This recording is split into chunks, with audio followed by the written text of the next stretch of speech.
and welcome to Noni, your morning chat show discussing the topics and opinions that matter to you.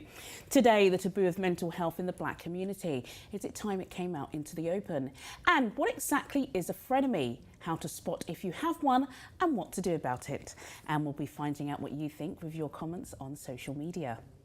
Joining me on today's show, broadcaster Funmi Ogunja, who works across the UK and Africa, and broadcast journalist Afua Adom, currently working on a documentary on African music.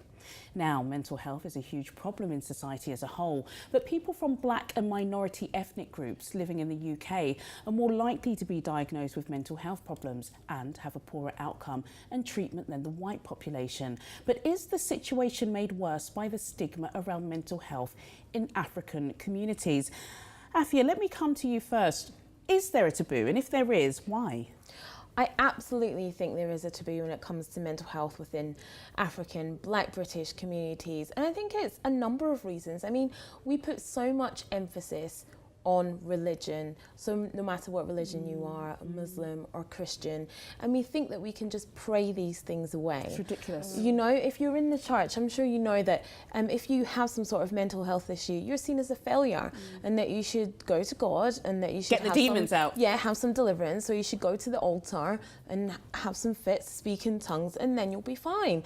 But it's really not that simple. And I just don't think as a community we have grasped that. And there's also there's a cultural thing that if you have, and I know this is a very Ghanaian thing, I don't know if it's a Nigerian thing as well, if you have a mental health issue, something happened in your family, or you married badly. Oh yeah, you've inherited it. Exactly, or you've done something wrong. And I think it's just, we have these cultural and we have these religious ties that means that people don't want to access mental health because they feel like it's their own fault, they feel like they've done something wrong.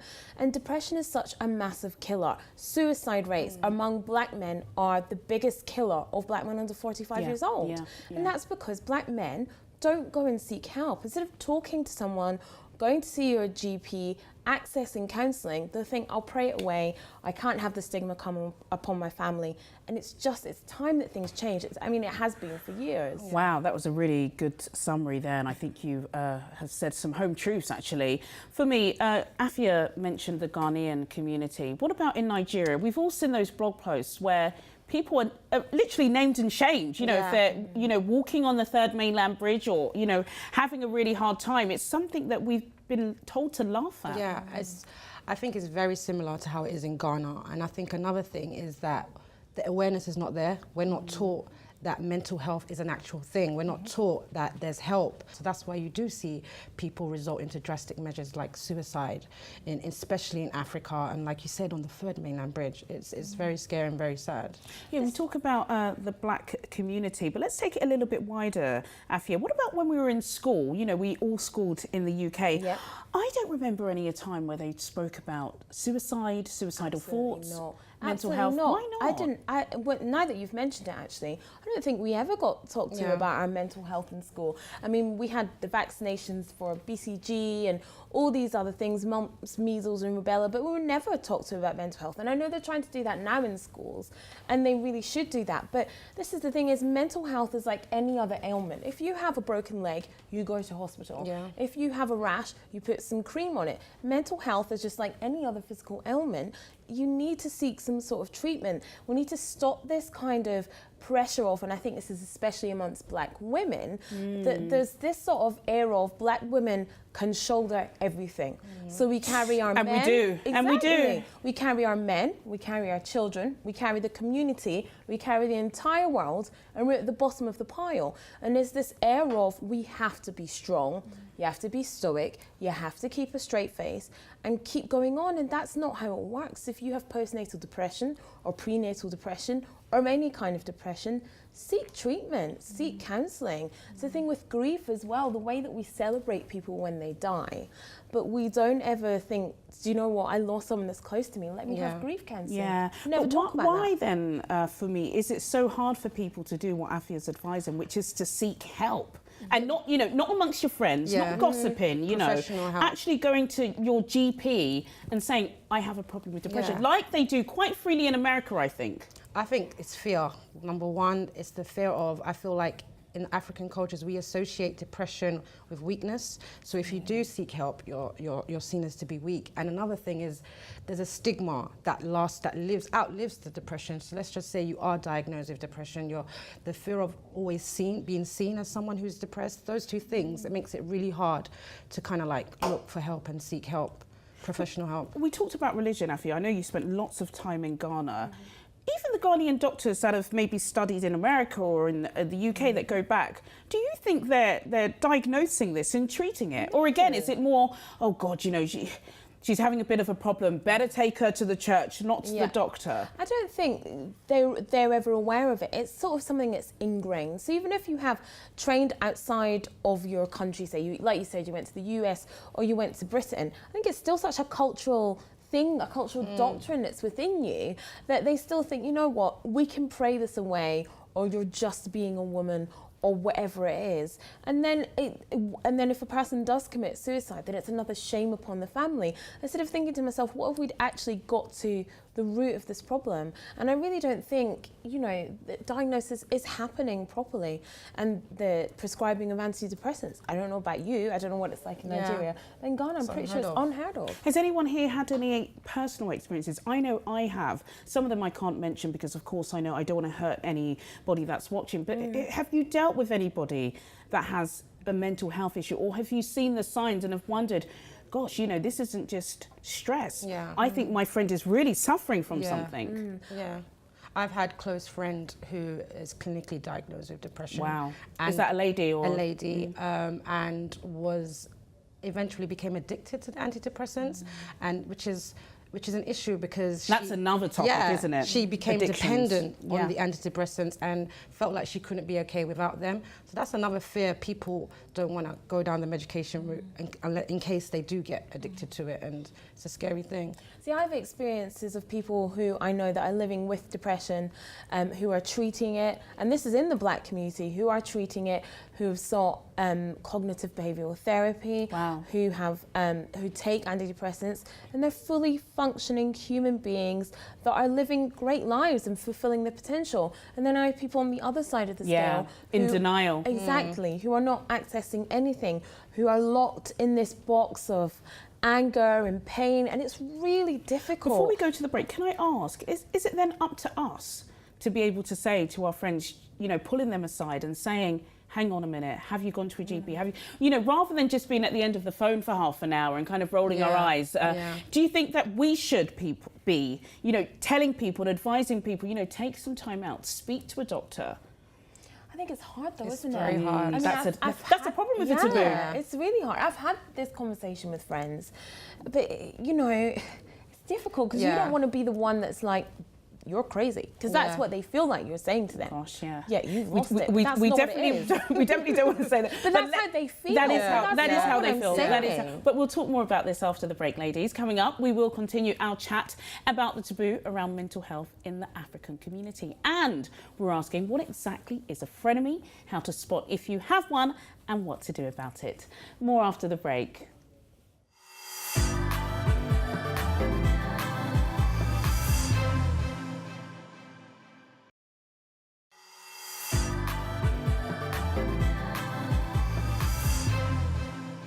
Welcome back to Noni. Still to come on today's show, we're talking about frenemies in your life, how to spot if you have one and how to tackle it. We'll be hearing your comments. Now, before the break, we were talking about mental health in the African community, but what causes it and what can be done to help? You talked about Black women, Afua, and, you know, having to kind of carry the burden of society. Absolutely. What are the kind of things that can bring a woman or a man down? I think there's so many things.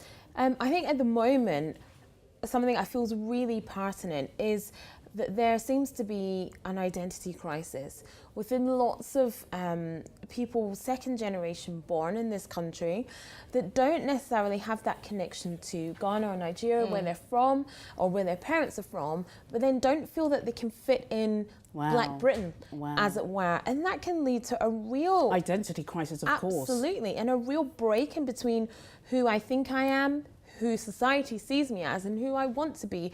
And often these two things don't marry up. And I think that's also, even there's probably a different show, it's also probably responsible that a lot of issues that our young people have leading to violence and other things. I think that's a really important issue, because we've all seen the rise in youth violence. And, you know, a lot of commentators are saying that they are suffering from mental health. You know, if you're talking about absentee fathers, poverty in the home, pressure to, you know, conform with your friends, these are reasons why people, you know, suffer with depression, and that leads to mental health for me. Yeah, exactly. There's this huge idea of perfectionism that we build in our minds as ourselves, and the pressure, peer pressure around us. You know, what is perfection? Am I perfect? Am I not good enough? How comes I'm not? It makes your mind wander in so many places. What are some of the solutions? Because we spoke, Afua, Dr. Afua, I should be calling you. You're a really good advice giver at the moment. No, but it's really important to have somebody like you on here. You know, we've spoken about talking to people, going to the doctor. But do you think there are things that you can do within yourself anytime you're feeling down? You know, a lot of people use the gym, don't they, for example? Yeah, and I was actually going to say that. It's all about getting your good mood up and getting your endorphins up. So exercise is an amazing one. And it doesn't have to be, you don't have to be a gym freak. You don't have to be benching like 400 kilograms, which is what I do. But, you know, it can be just getting out there and walking in gorgeous And we weather. don't do that enough. We can all admit, no, in our community, we don't. We don't, which is why we have a big problem with shopping obesity. is my cardio. But this is the thing, is that it needs to be about just getting out there, walking around, getting some exercise, getting fresh air. Vitamin D is a really big factor. Yeah. So making sure that you're getting your vitamin D supplements. It's not enough in London, is No, it? there isn't. But that can lead to a lot of problems, problems with your bones and aches and pains, and those kind of things can get you down as well. And we all say it and we all talk about it, but you need to eat better. Yeah. For me, you know, we're all mothers here. You have a son, he's 8. You know, there are times, obviously we know children can be so harsh. I'm sure there are times he comes back from school, he's feeling low. How do you encourage him, you know, to not feel so low, and things that he can do to, you know, divert his mind away from piling on issues? I mean, for me personally, I always teach my son to look on the brighter side of everything. Just as well as there's a negative, there's always a positive. And I'm teaching him from a very young age to be very secure within himself, and to know that, you know, we're all flawed as human beings. There's no such thing as perfection. And just to teach him to be a secure black boy in England. It's just it's a hard job. God, it is hard. And again, that's so many topics that come out of this discussion, because that's another topic. But Afua, I do want to ask, it's not always black and white, but if you look at the statistics, it is black and white here. Why the black community? What is it about us? You spoke about black men. There have been some horrible stories about black young men, promising lives that have committed suicide. Because, what is it? I think it does boil down to this sense of identity crisis. It's really a sense of not knowing who you are, not knowing where you fit. Sexuality can be involved in that, can't it? Sexuality can be involved. Our cultural things that we have upon us. Yes, we have a cultural stigma about mental health, but also about, like you said, about homosexuality. Other things like, you know, our parents want us to be doctors, lawyers, or accountants. But there's so many creatives married out at there. a certain age. You've mentioned this backstage for me. It's true. I mean, the pressure to be married, the pressure to have kids, the pressure to have this, you know, perfect, happy life, you know, it's hard. And, you know, it's been manifested through mental health issues. And it's unattainable, you know, and I think there's a real pressure of, by X age, I should have done X, Y, and Z. And if you haven't done that, you're considered a failure. But it's like, you know what, times have changed from when our parents were growing up, and it was much easier. Now, you know, things aren't so black and white, like you said, like that. And it should, you know, we as a community need to be able to move with the times and realize, you know, not everything is for everybody. The X, Y, and Z, one size doesn't fit all. And we've got to let our children and people in our community be who it is they I think want to that's be a really nice point to end on, Afua. We do need to work together to teach our children and the wider society that, you know, you can be whoever you want to be. And feel free to express yourself.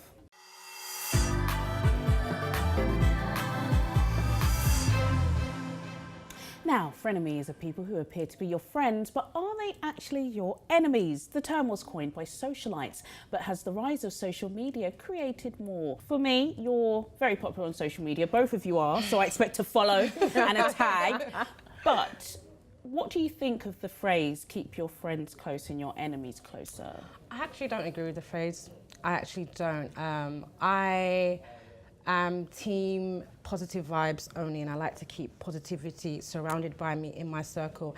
And the moment I sense a negative vibe, I'm out. But that's just my personality. How do you manage to do that with tens of thousands of followers? You know, you post a picture, you've Yeah. got over 100 likes. I love that dress for me. You know, when are you coming here for me? Come to my party. Yeah. How can you Well, filter first of all, it? it's social media. So I do, you know, social media is not real. These people are not really your friends. You know, these people do not really like you. And it's just, Really? unfortunately She's it is. right. Unfortunately She's it is. right. It's I think people think that social media is the real life. Here's a revelation. It's not real. Ding, It's ding, not. ding. It's not actually real It's life. not. And I think, I mean, we discussed this backstage, didn't we? And you said you didn't like that statement. And I was like, No. keep your friends close and your enemies closer. And I was like, I kind of do, because the thing is, if you see who's stabbing you in the back, right in front of you, I can keep an eye. But if you're way over there, I may not see you bad-mouthing me. It's Yeah. good to know. But this is the thing, I think social media is the absolute breeding ground of Yeah, frenemies. yeah. I'm sure you and I could probably name 5 apiece. I'm not going to name But we anyone. Yeah, you don't like that pic, but you Yeah. like that one. I see you doing that, but that's the thing. It's such a breeding ground Yeah. for that, because people have, first of all, you know too much, but that's our fault because we have the accounts Yeah. and we put stuff on there for people to see what we're doing. But this is the thing, is people have this thing that they think your life is real on social media, Yeah. so they get jealous on things that there's no point in being jealous Jealousy. of. So you've decided that you're not going to like me, but you don't know me in the first place. Do you know what? You're so right, Afua. But what about, you know, people who you are seeing, who are in your social Yeah. circle, you know, who you are going to parties with? Have you ever had a sense of, God, you're really close to me, but I know you don't like me? Yeah, I've had a situation where you achieve or you accomplish something in life and you find that people on the outside are celebrating you, but then your closest friends Yeah. have no words of encouragement, Yeah. are not celebrating you. Wow. That to me, I think that is a They're frenemy. not your yeah, friends. that's a frenemy, that's a isn't it? frenemy to me. Yeah, but I think you're absolutely right with that. And, you know, we're friends in real life. That's We a are. true story. We are friends. We are friends, I hope. No, we are friends. Yeah, You but I know you've that been you- so supportive, and we've always been supportive of you. That's what we do. But I know that you know, there's people that we know that see us. I mean, those people that will see us on TV right now together and will be like liking that pic, commenting on that pic, but actually they've just thrown their phone out the window. Yeah. Yeah. And we tried to know. catch it. But Afua, you know, you wear your heart on your sleeve. You're a very, very big personality. Lots of people know you. You know, have you ever found that when it comes to fame, it is difficult to decipher who is genuine and who isn't genuine? Absolutely. Definitely. I wouldn't say that I was famous, but I kind of know what you mean. Okay, I tried to. Yeah, but you you up. know, let me remember who I am. But I know what you mean. I'm sure you find this as well. Yeah. Is that I think you know who's genuine. You can tell Can who's you? I Can think you? can. Really? I think You've you never can. been tripped up. I have. I think we've all been tripped up. Yeah. Yeah, and then but you learn. Then you those learn from it, mistakes. exactly. So you learn which are the red flags and the qualities to kind of like look for and in people. So you kind of learn. But is it ever acceptable to have a frenemy? And I say that because, you know, we've discussed, you know, people in the industry who you have to be around. Yeah. You've got to be around. You do. And is that a frenemy or is that just a work relationship for me? I'm just like, if you keep your enemies closer, you are giving them access to you. Yeah. Do you understand? So I am like, once you notice that quality in that person, it's just best to keep your distance. Don't give them license. Don't give them license. What about if you have to work with them? Well, and we've all been there. We've all been there. We'll be there. Names at bottom of the screen. No. I think you sometimes you just have to keep it really, really professional. You keep it 100. You also try and keep your rep, right? Because you don't want to be the one that was like, I know that you're this and I know that you're that. You don't want to be the one that was seen to be acting out to their meanness or their jealousy or whatever. So sometimes you just got to keep it 100, keep your mouth shut, keep the smile on, post a picture of the two of you on Instagram and keep it moving. But I think in life and whether you're in the industry or not, you know who your friends are. I think at this big age, you should be able to figure out who are your genuine friends. And like you say, I kind of do. I've thought about it now, and I like what you say. You know, keep those people close, keep that energy nice. Yeah. And that's what you have to do. But I kind of feel like we've answered it already. So clearly we're saying social media does perpetuate these false friendships. But we need them because if you want that blue tick, if you want millions of followers, you're almost going to invite them in, aren't you? Yeah. You absolutely do. But this is the thing, is that we put so much importance on social media, don't we? Maybe we shouldn't. We absolutely shouldn't, because like But you we said, do. it's not real. It's not real life. I mean, you might have 10 million followers. I might have 5 followers. At the end of the day, none of these people were here when I was born. But she's popular. Follow me. But it does make you feel better. But then, you know, on a serious side, and I don't want to end on a serious note though, but, you know, frenemies and friendship groups, that also leads to mental health, because you have so much anxiety. You know, you want to make sure you're tagged in a picture, you see an event and you're like, oh God, why is she there with her? And why I'm not wasn't there. I invited? Yeah. I think as women, we really need to nurture our female friendships. Yeah. And make sure that we have really good people around us who we can call friends and we can call off in times of need. If we ever have mental health problems or feel a bit down, you need to be able to pick up the phone to someone at midnight and say, I feel like this. And the other person's just there for 20 minutes. It's so important. Yeah, and I feel like sometimes we use the word friends a bit too loosely. And I feel like if we can learn how to use the words, we won't take things too personal, especially things we see on social Do you know media. what I'm going to say? I'm going to say thank you, dear friends. It's been great talking to you. That's it from me, Juliana Olayinka, and my fabulous friends, Funmi, Ogunja and Afua Adom. Join me once again tomorrow for more Noni Chat. Goodbye.